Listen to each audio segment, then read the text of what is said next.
Yun guys, kung nakikita ninyo, nandito na tayo sa itaas ng ari palang lugar na ari ay sa Sitio Banoy. Ari kung tawagin ay Mount Banoy. Yan. Kung nakikita ninyo, kaganda. Yun, may mga tigilan doon. May parang rice terraces. Yun, kung nakikita nyo yung puting yun, yun yung yung Monte Maria Stream. Yan, yung Shell Persgas yata, ewan kung ano yun. Yan, kung nakikita nyo, yun, bale doon pa tayo nang galing. Yun, doon, sa may puting yun. Yun yung Catalina tinatawag. Ayun, may bundok pang isang natatakpan na ng ulap. Yan, kung nakikita ninyo, mainit dito kaso hindi naman masyadong masakit ang init kasi yung pags nga, yan, kung makikita nyo mababa yung pags. Kung gano'n kalalim yan, kataas yan. Yan, diyan tayo, yan ang inahon natin. Umahon tayo ng mahon. Mamaya naman lulusong tayo ng sagad.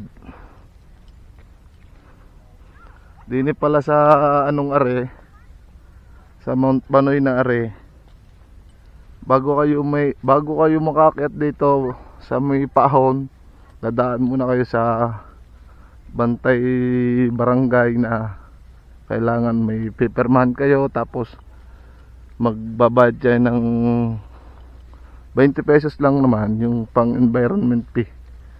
Tapos pagdating dito sa itaas na ito, meron ding may sumisingil din ng 20 rin. Pinakaano din naman, hindi naman masakit sa bulsa yung ganun, 40 pesos. Mas masakit pa sa bulsa yung gasolina natin kaysa doon sa binayaran. Yan, kung makikita ninyo,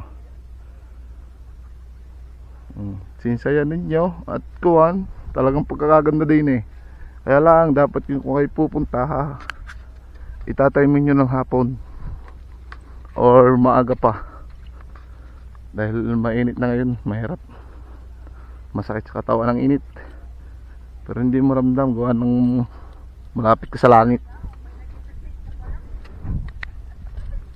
Yan, dala lang natin yan, dishmash ang malakasan.